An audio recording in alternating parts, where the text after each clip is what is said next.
Ele chegou a ser o sexto maior homem mais rico do mundo, com uma fortuna em mais de 36 bilhões de dólares. Fala pessoal, como de costume, toda segunda-feira é dia de crise, só que hoje vai ser um pouquinho diferente porque a gente não vai falar exclusivamente de uma crise de uma empresa, mas sim uma crise de um empresário muito famoso aqui do nosso país. Ficou muito famoso ali na década passada, principalmente em setores bem estratégicos da nossa economia, principalmente em setores de petróleo, de gás, de infraestrutura também. E assim, ele é muito famoso nas redes sociais e muitas pessoas têm opiniões diferentes dele. E hoje aqui eu quero trazer a história dele, mostrar algumas curiosidades, como que foi o Eike Batista ali no início da sua vida ali na juventude, tomando os seus riscos ali em vários projetos empresariais, como que foi também a questão econômica do nosso país, que ajudou bastante ele no desenvolvimento dos seus setores ali de negócio, dos seus modelos de negócio de várias empresas, e como que ele tá agora hoje, né? Então a ideia aqui do vídeo não é entrar muito na questão pessoal, algo nesse sentido, mas fazer com que vocês compreendam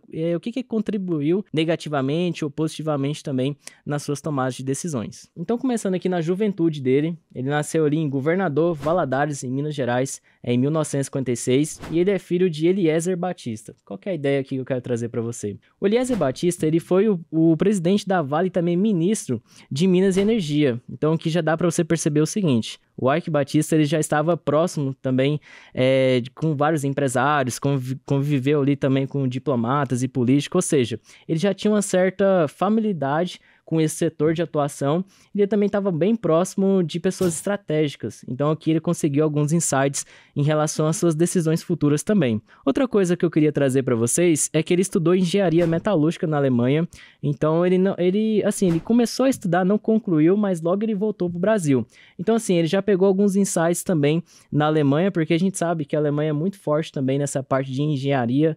Então ele também conseguiu pegar esses insights lá, essa educação também de engenharia para trazer dentro das suas companhias. E além do mais, ele era fluente em vários idiomas, então isso ajudou muito no comércio internacional, para ele conseguir ali algumas vantagens com algumas companhias para negociar e trazer para o Brasil. Vale ressaltar que muito empresário faz isso, ele tem boas conexões na Europa e nos Estados Unidos também, e traz esses produtos aqui para o nosso país. Então, começando os primeiros negócios, eu queria colocar uma curiosidade, porque em 1980 ele foi CEO da mineradora canadense TVX Gold. Essa empresa, então, atuava ali na Amazônia, e é interessante porque, como o Eike, ele sabia muito bem ali, porque seu pai era ministro na época, né, de Minas e Energias, então ele tinha muitos insights ali também dessas regiões. Então, mesmo que a logística era um pouco mais complexa, ele conseguia também ter vários insights positivos. Depois disso, ele consolidou um estilo de negócio um pouco mais agressivo, com projetos de grande porte e utilizando muita alavancagem financeira, porque essas empresas, geralmente, empresas de mineração, a não ser que ela esteja na sua perpetuidade, né? Por exemplo, hoje a Vale é uma empresa que está na sua perpetuidade, é uma empresa que não precisa de investir tanto. Mas nessa época, por conta de ser projetos iniciais, precisava de muito capital de terceiro. Então o Eike também já começava a desenvolver formas de tentar financiamentos para ajudar nesse modelo de negócio dele, porque é muito capital intensivo nas suas operações. E continuando com esse sucesso ali por volta de 1980, ele começou a ter um renome internacional. Tanto que, por conta disso, no ano de 2000, ele fundou o grupo EBX. O grupo EBX nada mais é do que uma holding que controlava diversas empresas voltadas a setores estratégicos. As empresas desses setores, a mais famosa era a OGX, que era exploração, produção em petróleo e gás. Você tinha a LLX também, que era de logística portuária, então você via que tinha uma certa sinergia essas empresas. Tinha a MPX, que era geração de energia elétrica com forma em térmicas e gás, então, ou seja, você via também que essa empresa, ela gerava energia, mas não era com recursos renováveis, né, como a Engie, por exemplo, então era mais com carvão e gás. Você tinha a MMX, que era uma empresa de mineração com projetos em Minas Gerais e também no Mato Grosso do Sul, e você tinha a OSX, que era a construção naval para atender a OGX. Nesse caso aqui, eu queria colocar uma curiosidade, porque o Eike, quando ele foi abordar esses projetos, ele tinha muito a estratégia da visão 360, que cada empresa, ela integrava a cadeia produtiva das demais. Ou seja, nesse caso aqui, por exemplo, a OSX, ela era fornecedora da OGX. ou seja, a OGX era cliente dela. E nesse caso, a OGX também era cliente da MPX, porque tinha geração de energia térmica. Então, se percebe que era 360, então cada empresa tinha seus fornecedores, cada empresa também tinha seus clientes. Então, isso aqui era uma vantagem competitiva incrível, porque ela era basicamente autossustentável, que é muito difícil uma indústria trabalhar se não tem o seu autossustento, né? Tanto que se você depender demais de um fornecedor, é até um problema operacional. Então, essa é a ideia também que eu queria levar para os stakeholders, né? Porque eram projetos iniciais, bem agressivos e que poderia contribuir positivamente ali até em retornos dos seus investimentos, mas essa ideia 360 aliviava um pouco os riscos da operação. Antes de falar das empresas em si, da operação e como que o Ike conseguiu desenvolver as suas companhias, era importante a gente analisar também o ambiente econômico favorável do Brasil. Eu peguei aqui um retrato de 2003 a 2010, porque o Brasil viveu seus anos de ouro, né? A gente sabe que tinha ali um boom das commodities, tanto de petróleo, minério, soja, impulsionado principalmente pela demanda chinesa. Então, a China estava passando por seu processo de industrialização, de urbanização também e êxodo rural, porque as pessoas estavam saindo de áreas rurais e indo para as grandes cidades. Então, dependia muito as indústrias também desses insumos. Então, o Brasil crescia cerca de 5% ao ano e você tinha juros e inflação baixa, tanto com os investimentos do crédito público, né, via o Banco Nacional de Desenvolvimento Social, que era o BNDES, que ajudava também as companhias do nosso país, mas você também tinha um crédito internacional muito forte. Por quê? Se a gente for considerar, aqui eu quero pegar um retrato de 2007 até 2008, 2009. Na época, o petróleo Brent estava próximo de $100, 110, 120 dólares também.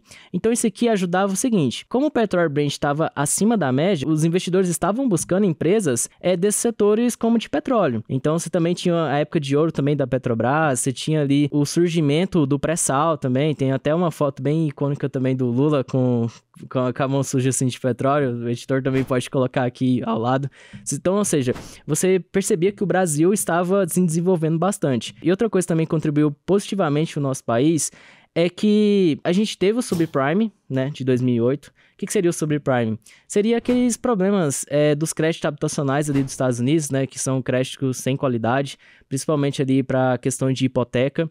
E você teve uma queda muito grande da Bolsa de Nova York, né? O que isso aqui ajudou o nosso país, pelo menos no curto prazo? Os investidores estavam buscando novos investimentos. E como o Brasil é um dos principais players dos BRICS, né, países emergentes, ele conseguiu absorver muitos investimentos. Então, ou seja, o Ike ele conseguiu aproveitar muito essa oportunidade porque o valuation das suas empresas também foram impactadas positivamente por conta disso. E outro destaque que eu queria também trazer para vocês é que, meados ali de 2009, a revista The Economics colocou o Cristo Redentor do Brasil crescente também, mostrando o seguinte: poxa, o Brasil está conseguindo sobressair, o Brasil está com um crédito internacional interessante, está com boa estabilidade política.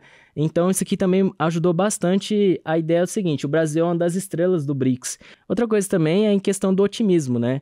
Muita gente faz aquela analogia em relação ao EWZ, né, em dólar, porque se a gente for pegar o pico histórico do EWZ é de 2008, 2009.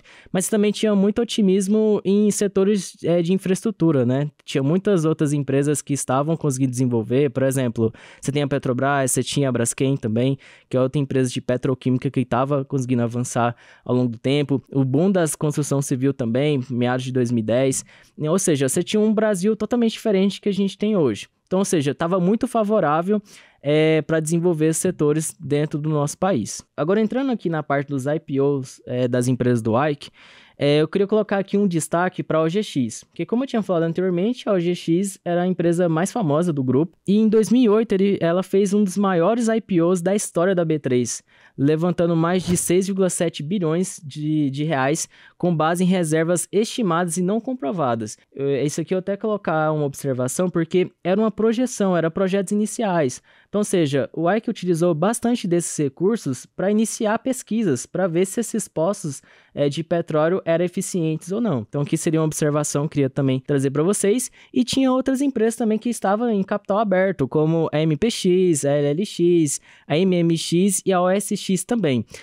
Queria colocar também uma curiosidade em relação a esse monte de X, né? Porque o Ike, ele sempre colocava o nome das suas empresas e no final um X, porque ele acreditava que os investimentos que ele fazia tinha potencial de trazer vários retornos, ou seja, de ser multiplicado a vários X, né? 10 vezes, 20 vezes o capital investido. Então, assim, eram investimentos agressivos, era aquele perfil de tomador de riscos que sempre o Eike Batista foi desde o início da sua jornada como investidor, então ele também quis incorporar isso dentro da nomenclatura das suas companhias. Se você quiser aprender a investir para fugir desse tipo de problema ou dos impostos que eles vão criar, o que eu vou te recomendar é www.auvp.com.br, clica aqui no botão Faça sua análise de perfil. A gente estruturou toda uma área de wealth aqui dentro da nossa empresa, então agora, além do conhecimento mais básico aqui que você pode ter para fazer os seus investimentos, para quem tem mais dinheiro, a gente está com a área só de proteção do patrimônio, né? Para a gente poder fazer uma sucessão patrimonial mais inteligente, pagando menos tributos, abrir uma empresa offshore para você fazer os seus investimentos lá fora, ou mesmo investir lá fora, mantendo a sua residência fiscal aqui no Brasil mesmo. Você que já trabalha para fora, receber o seu dinheiro direto em dólar, já alocar esse dinheiro lá direto lá fora, tudo isso a gente está aqui para te ajudar. Se você tem, né, interesse em qualquer uma dessas áreas, entra aí alvp.com.br, preencha esse questionário aqui. Ele é só o começo da nossa conversa, tá? Então quando a gente começa a conversar aqui, você se matricula primeiro na escola, lá dentro você vai saber se você precisa de uma holding patrimonial, lá dentro você vai saber se você precisa seguir por esse caminho de registrar uma empresa lá fora. Tudo isso a gente vai explicar para você a partir do curso, porque a gente vai conversando ali toda semana, vai fazendo lives direto comigo, você vai tirar suas dúvidas comigo, vai ter acesso à nossa comunidade, vai ter acesso a todo o nosso time trabalhando para você. E é por isso que a UVP é a maior escola de investimentos do Brasil, a única que oferece 100% de garantia, mesmo após a conclusão. Todos os meus concorrentes aí falam, eu tenho o melhor curso lá, o quê? Então por que você não oferece o dinheiro de volta depois que a pessoa concluir? Só na garantia mínima de 7 dias do governo.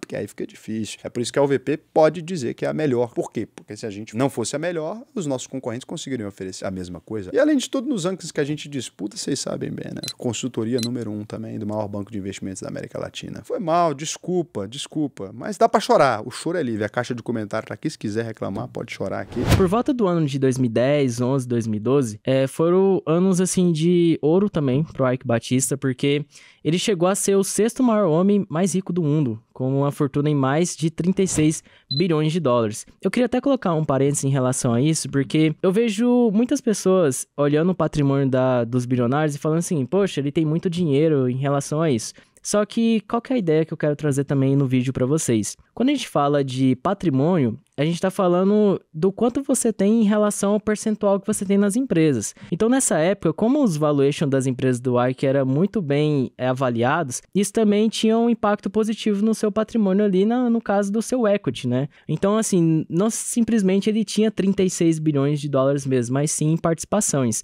Quando ele estava nesse momento, ele também fez outras diversificações fora do núcleo industrial, né? Nessa parte de infraestrutura. Então, ele teve participações aqui no setor hoteleiro aqui do nosso país, né, como o Hotel Glória no Rio de Janeiro e alguns restaurantes e imóveis de luxo. Ele também comprou 50% da marca Rock in Rio, então isso aqui é uma curiosidade que eu acho que poucas pessoas não sabem também do Eike. Ele também fez alguns planos para entrar na mídia e entretenimento com a empresa IMX. Só que todos esses projetos não teve um grande ganho financeiro, então acaba que ele teve algumas participações, mas logo ele se desfez para simplesmente entrar de vez nas suas operações. Só que tudo na vida a gente sabe que não é estabilidade, a gente sabe que em alguns momentos você tem momentos de alta e momentos de baixa, e aqui começou também na vida do Eike. Você teve o início do colapso ali por volta de 2013, porque a OGX, ela revelou ao mercado que os seus campos petrolíferos não estavam produzindo aquilo que estava projetando. Por exemplo, o mercado projetava algo em torno de 20 mil barris por dia, e a empresa estava produzindo, de fato, algo em torno ali de 4 a 5 mil barris. Ou seja, era uma produção muito abaixo do que aquilo que estava sendo projetado. E, obviamente, o mercado, como ele busca antecipar riscos, ou seja, ele trabalha mais no futuro do que no presente, isso fez com que as ações perderam mais de 90% ao longo de 2013. Isso aqui é interessante a gente falar porque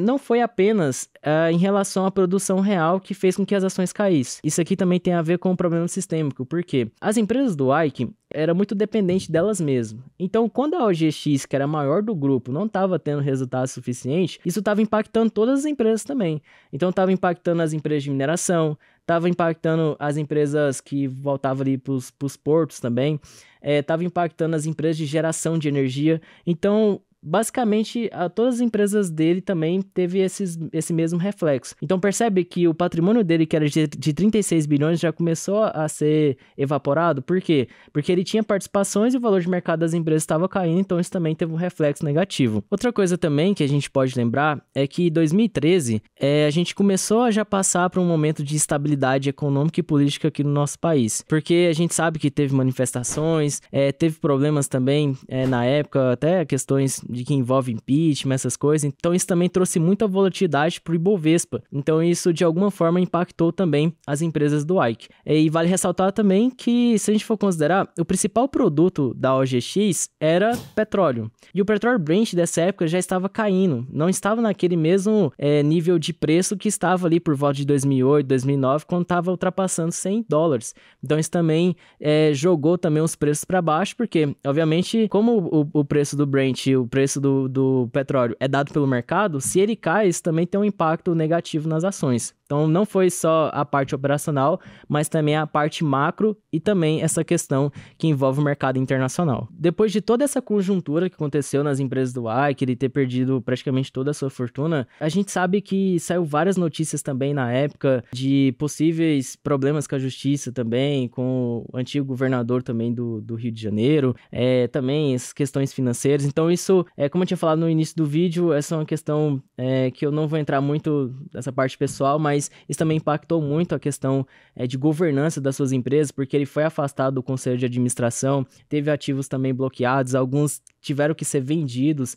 para outros grupos empresariais para pagar as dívidas, porque se a gente for pegar aqui, a OGX ela entrou em recuperação judicial com a dívida de mais de 3,6 bilhões de dólares. E quando a gente pega ali 2013, você percebe que o dólar estava estável e logo em seguida ele subiu muito, 2013, 2014, então essa dívida mais que dobrou.